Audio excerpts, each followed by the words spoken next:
मालकन मुझे 4 लाख महीने का देती। रोटी कपड़ा मकान सब मालकन के जिम्मे था। मैं दिलो जान से फिर मालकन की काम करता, लेकिन एक रात अरबी मालकन ने मुझे अपने घर रोक लिया। वजह पूछी तो कहने लगी जरूरी काम है। मैं भी मालकन के पैसे हलाल करने को रुक गया। रात हुई तो होश उड़ गए कि मालकन मैं खाना काबा के सामने घुटनों के बल बैठा, दोनों हाथ फैलाए ज़ारो कतार रोते हुए दुआ मांग रहा था। ऐ अल्लाह, मुझे नौकरी मिल जाए, चाहे वो जैसी ही क्यों ना हो, लेकिन अब मुझसे ये फाका कशी बर्दाश्त नहीं होती। मेरी आंखों से आंसू बह रहे थे। पिछले 3 दिन से मैंने खाना नहीं खाया था और अब मेरा सब्र जवाब दे गया था। मैं पिछले 2 महीने से यहाँ नौकरी तलाश कर रहा था, लेकिन अभी तक मुझे नाकामी का ही मुँह देखना पड़ा था। हालांकि मैं अच्छा खासा तालीम याफ्ता था, लेकिन मुझे यहाँ कहीं भी नौकरी नहीं मिल रही थी। जितने पैसे मैं पाकिस्तान से लाया था वो सब 1 महीने में ख़त्म हो चुके थे, और इसके बाद मेरा ये हाल था कि मैं रात खाना काबा के सहन में ही गुजारता था और दिन भर नौकरी की तलाश में चला जाता। पहले तो मेरी कोशिश ये थी कि मुझे अच्छी से अच्छी नौकरी मिले, लेकिन इसके बाद फिर ये ख्वाहिश थी कि मुझे कोई भी नौकरी मिल जाए मैं कर लूँगा, लेकिन कोई भी मुझे काम देने के लिए तैयार ही ना था। आज भी मैं एक होटल के पास से गुजर रहा था जहाँ लोग किस्म किस्म के खाने खा रहे थे। वो सब देखकर मेरी भूख चमक उठी थी। शीशे के अंदर से बैठे लोगों को बड़ी ललचाई हुई नज़रों से खाते हुए देख रहा था, और भूख से मेरी ये हालत थी कि लगता था कि अगर मुझे खाना ना मिला तो मैं मर जाऊंगा। मैं इस रेस्टोरेंट के दरवाजे के अंदर दाखिल हुआ। मेरे कपड़े मैले कुचैले हो रहे थे। मेरे होलिये से मैं कोई फकीर ही लग रहा था। मुझे देखकर वेटर ने फौरन से मुझे धकेला था। कहने लगा बाहर निकलो यहाँ से, यहाँ मांगने वालों का दाखिला मना है। मैं कहने लगा मैं कोई फकीर नहीं हूँ, आप मुझसे जो चाहें काम करवा लें, बेशक बर्तन धुलवा लें, लेकिन मुझे कुछ खाने को दे दें। मैं 3 दिन से भूखा हूँ। मेरी आंखों से आंसू बहने लगे थे। मैंने हाथ जोड़कर उस वेटर की मिन्नत समाजित की थी, लेकिन उसने मुझे धक्के मार कर बाहर निकाल दिया था। वहां से पैदल चलते चलते अपने बहते आंसुओं के साथ में बेबसी से खाना काबा के सामने घुटनों के बल बैठ गया और दोनों हाथ फैलाकर बाबा से बुलंद हिचकियों से रोते हुए कहने लगा कि अल्लाह, मुझे मौत दे दें या फिर मेरा रोटी रोजी का कोई बंदोबस्त कर दे। मुझसे अब ये भूख बर्दाश्त नहीं होती। अगर खुदकुशी हराम न होती तो यकीनन मैं कर चुका होता। ज़ारो कतार रो रहा था। मुझे कोई परवाह नहीं थी कि मुझे कौन देख रहा है और मेरे बारे में क्या सोच रहा है। अभी मैं अपने रब से यही बातें कर रहा था कि जब मुझे अपने कांधे पर किसी के हाथ का दबाव महसूस हुआ। जब मैंने पलटकर देखा तो वो एक बुर्क़े और नकाब में मलबूस खातून थी, और मुझे देखकर उसने अपना हाथ पीछे कर लिया।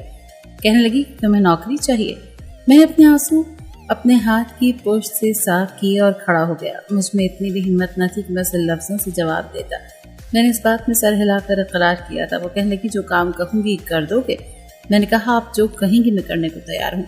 आपकी बहुत मेहरबानी होगी अगर आप मुझे नौकरी पर रख लें। वो मुझसे कहने लगी कि ठीक है तुम मेरे साथ आओ। मैं फ़ौरन उसके साथ चलने लगा। कुछ ही दूर में रोड पर उसकी गाड़ी खड़ी थी, जिसके अंदर ड्राइवर भी मौजूद था। गाड़ी के पिछले नशिस्त पर बैठ गई और मुझे आगे बैठने का इशारा किया। ड्राइवर के साथ फ्रंट सीट पर बैठ गया। 20 से 25 मिनट की मुसाफत के बाद गाड़ी एक घर के सामने खड़ी हुई थी। वो एक छोटा सा बंगला नुमा घर था। ड्राइवर ने गाड़ी बाहर ही पार्क की थी। पार्किंग एरिया बाहर बना हुआ था। जैसे ही ड्राइवर गाड़ी से उतरा उसने चाबी मालकन को पकड़ा दी। मालकन ने कहा ठीक है तुम्हारा काम खत्म, अब तुम जा सकते हो। ये सुनते ही वो वहाँ से चला गया। उस मालकन ने मेरे सामने अपने घर का ताला खोला। घर में उसके और मेरे अलावा इस वक्त और कोई नहीं था। जैसे ही मैं उसके घर में दाखिल हुआ सामने लाउंज था और लाउंज में ही एक कोने में किचन बना हुआ था। वो मुझसे कहने लगी कि क्या कुछ खाना है तुम्हें भूख लगी है। उस वक्त मेरी भूख से बुरी हालत थी। मैंने कहा जी हाँ, जो है मुझे फ़ौरन खाने को दे दें। अगर 2-4 दिन का पुराना बासी भी है तब भी मैं खा लूँगा। और ये मेरी भूख की शिद्दत की आखिरी हद थी कि मैं बासी खाना खाने को भी तैयार हो गया था।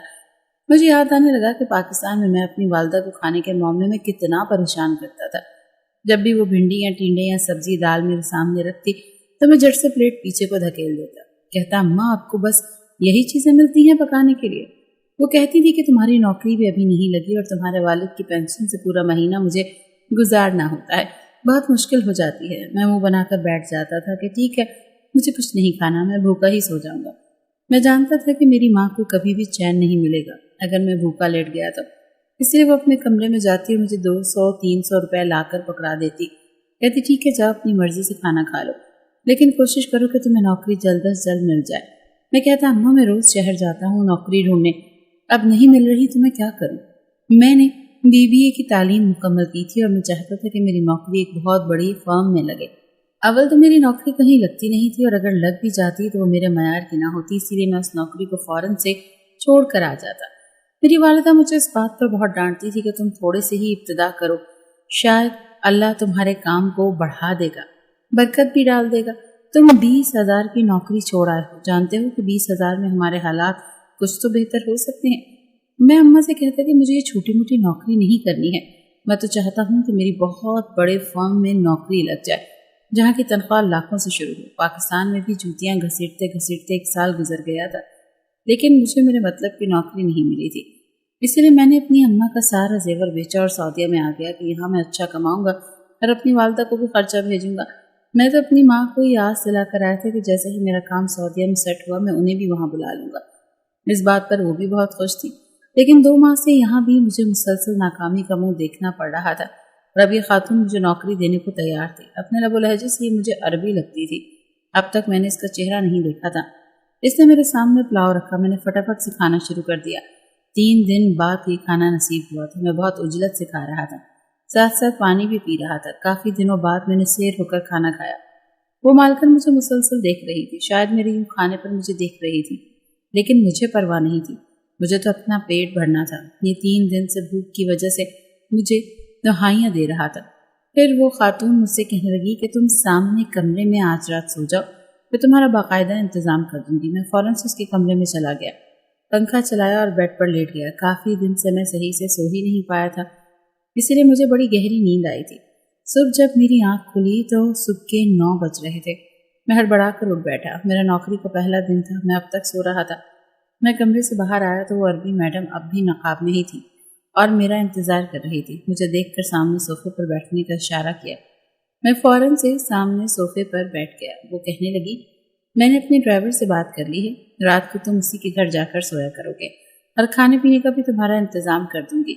सुबह 10 बजे से लेकर रात के 12 बजे तक तुम्हें मेरा काम करना पड़ेगा। मैंने कहा, काम की नौयत क्या है? तो कह लगी, जो मैं तुमसे कहूँगी तुम्हें वही करना पड़ेगा। मैं तुम्हें इसी शर्त पर लाई हूँ।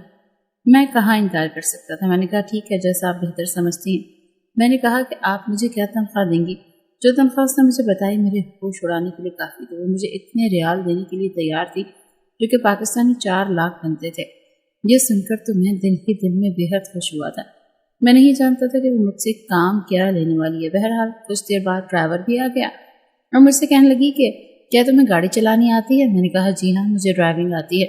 उसने अपने ड्राइवर को बोला कि गाड़ी इसके हवाले कर दो और मुझे एक मोबाइल फ़ोन दिया। कहने लगी, मैं तुम्हें अपना हर काम इसी फ़ोन पर बताऊंगी और तुम वो कर देना। मैंने कहा, जी मालकिन, जैसा आपका हुक्म। जो भी काम होता वो मुझे फ़ोन पर बता दिया करती और मुझे गाड़ी लेकर वहीं पहुंचना होता था। ज़्यादातर मैं एयरपोर्ट से मालकिन के बताए पैसेंजर लेता था और उन्हें मालकिन के ही बताए हुए पते पर छोड़ देता था और ज़्यादातर पाकिस्तानी मर्द और ख़वातीन होते थे। उनके साथ छोटे छोटे नामालूम बच्चे भी होते थे और कभी 1-2 साल के बच्चे में।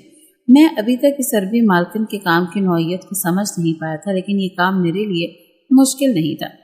लेकिन एक बार जो कुछ मेरी आंखों ने देखा, मैं शशदर रह गया। वो मंजर देखकर तो मेरा दिमाग घूमकर रह गया। मेरी मालकिन जो भी काम कर रही थी मुझे लगा जैसे वो नाजायज़ और गलत है, लेकिन अब भी मैं कुछ कह नहीं सकता था क्योंकि मेरे पास बाकायदा कोई सबूत नहीं था। लेकिन उस दिन मुझे एहसास हुआ कि मैं जो तनख्वाह अपनी वालदा को भेज रहा हूँ हलाल कमाई की हरगिज़ नहीं है। अब मैं नौकरी भी नहीं छोड़ सकता था। अगर मैं अभी छोड़ देता तो करता क्या? मैं शशोपंज में मुब्तला था। कभी ये सोचता कि आज तक मेरी माँ ने मुझे कभी हराम का नवाला तक नहीं खिलाया। वो खुद भी कपड़े सीकर मेहनत करती थी और मेरे वालिद की वफ़ात के बाद उनकी पेंशन में ही गुजारा करती थी। जैसे तैसे गुजारा तंगी बर्दाश्त करके करती, लेकिन कभी भी हराम काम की तरफ नहीं आई थी। और मेरी अरबी मालकिन पिछले 3 माह से ये काम मुझसे करवा रही थी जो जायज़ नहीं था। मेरे दिल में अजीब सी बेचैनी सी शुरू हो चुकी थी। पहले तो मैं इस काम से नावाकिफ़ था, इसलिए मुझे वो काम करने पर कोई एतराज़ नहीं था, लेकिन जो मंजर मैंने आज देखा था मैं सोच में पड़ गया था कि क्या करूं। एक तरफ मेरी मजबूरियां थीं और दूसरी तरफ अरबी मैडम मुझे अच्छे खासे पैसे दे रही थी जो मेरी ज़रूरतों को पूरा करने के बाद भी बचत की सूरत में मुझे मिल रहा था। दिमाग मुझे ये कह रहा था कि अल्लाह ताला गफूरुर रहीम है, तुम क्यों फिक्र करते हो? तुम गरीब हो, मजबूर हो, बेबस हो, तुम्हें जो काम मिल रहा है चुपचाप करते रहो, बाद में अल्लाह से माफ़ी मांग लेना। लेकिन फिर मेरा दिल मुझे ये कहने लगा कि नहीं, छोड़ दो ये काम, वरना तुम बुराई की दलदल में फंसते चले जाओगे। میں اپنے اندر چڑی ضمیر کی جنگ میں الجھ کر رہ گیا تھا۔ میری مجبوری یہ تھی کہ میری عربی مالکن میرا پاسپورٹ لے چکی تھی اور 1 سال کا میں ایگریمنٹ بھی کر چکا تھا کہ میں وہ سب کروں گا جو مجھے کہے گی۔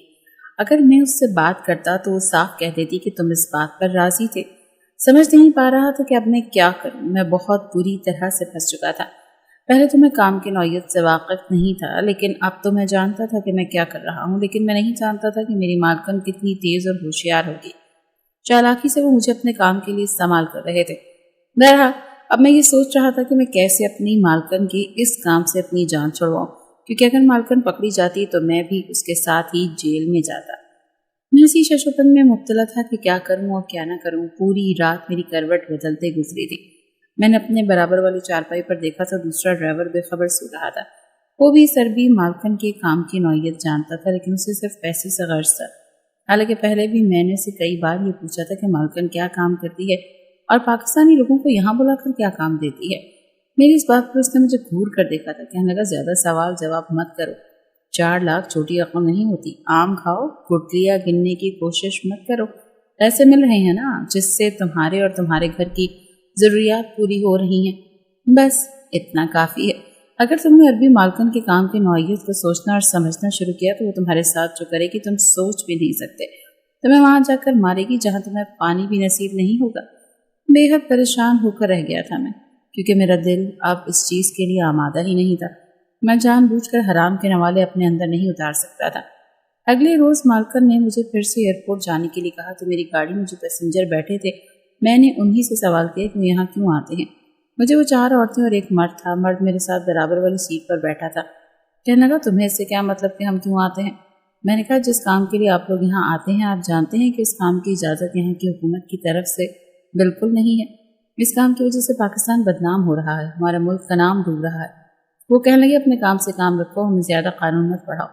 وہ شخص کافی تپا ہوا تھا۔ جیسے ہی میں نے اسے مقررہ جگہ پر اتارا کچھ دیر بعد ہی میڈم کا بڑے غصے سے مجھے فون آیا۔ کہنے لگی فوراً سے میرے پاس آؤ، مجھے تم سے بات کرنی ہے۔ میں سمجھ گیا تھا کہ اس شخص نے میڈم کے کان میرے خلاف بھر دیے ہیں۔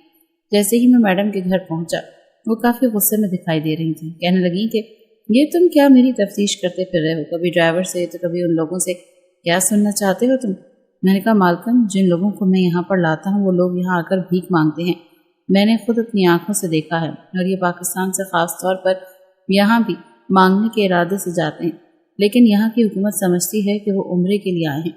یہاں کی حکومت ایسی کوئی اجازت نہیں دیتی پاکستان کے لوگ یہاں آ کر بھیک مانگ کر پیسہ کمائیں۔ وہ کہنے لگی تم 2 مہینے تک دھکے کھاتے رہے، کیا تمہیں یہاں نوکری ملی؟ شاید تم اپنا وقت بھول گئے ہو۔ تم نے مجھ سے کہا تھا کہ میں تمہیں جو کام کہوں گی تم وہ کرو گے، کیونکہ اس وقت تمہارا پیٹ خالی تھا، تم بھوک سے مر رہے تھے، اپنے لیے موت کی دعا مانگ رہے تھے، اس لیے تمہارے لیے سب کچھ جائز تھا، تم کو کچھ بھی کرنے کے لیے تیار تھے۔ اور آج جب کہ اچھا خاصا پیسہ کما رہے ہو تو تمہارے اندر دینداری جاگ اٹھی ہے۔ میری عربی مالکن پاکستان سے ایسے لوگوں کو عمرے پر بلاتی جو کہ پاکستان میں گداگری مافیا چلا رہے ہوتے۔ بظاہر وہ لوگ عمرے اور حج کے لیے یہاں پر آتے تھے، پر اصل میں وہ یہاں پر بھیک مانگتے تھے۔ وہ پیسہ اکٹھا کرتے اور سارے کا سارا پیسہ میری میڈم کو ملتا تھا۔ اس میں سے کچھ پیسہ وہ ان لوگوں کو دیتی تھی اور باقی اپنے پاس رکھتی تھی، حالانکہ سعودی حکومت میں یہ سب چیزیں منع تھی۔ کہنے لگے تمہاری زبان کسی کے سامنے کھلی تو میں تمہیں چھوڑوں گی نہیں۔ میں خاموش ہو گیا۔ وہ کہنے لگی اب تم ڈرائیور کے ساتھ نہیں سو گے، بلکہ آج رات میرے ہی گھر میں سو گے، اور اب تم میری نظروں کے سامنے رہا کرو گے۔ شاید وہ میرے ارادے بھاپ گئی تھی۔ میں اس دن اس کے گھر پر ہی سو گیا۔ رات کے پہر میری آنکھ کھلی تو میں اٹھ کر خاموشی سے اپنی مالکن کے کمرے میں آ گیا۔ مجھے ہر قیمت پر اپنا پاسپورٹ حاصل کرنا تھا اور یہاں سے بھاگنا تھا۔ میں یہ ناجائز کام نہیں کرنا چاہتا تھا، نہ ہی اس کام کا حصہ بننا چاہتا تھا۔ میرے پاس کلوروفارم سے رچا بسا رومال موجود تھا۔ اپنی مالکن کی ناک کے قریب کیا، وہ بے ہوش ہو گئی۔ میں نے اس کے پورے کمرے کی تلاشی لی تو مجھے میرا پاسپورٹ مل چکا تھا۔ میں وہاں سے بھاگ گیا اور اگلے ہی روز اپنا ٹکٹ کٹوا کر پاکستان آ گیا۔ یہاں آ کر میں نے نوکری تلاش کی جو کہ بہت کم تنخواہ کی تھی، لیکن حلال تھی۔ حلال روزی کی قدر میں نے اب جانی تھی۔ اپنی ماں کی بھی باتیں مجھے اب بری نہیں لگتی تھی، اور نہ ہی دال اور سبزی۔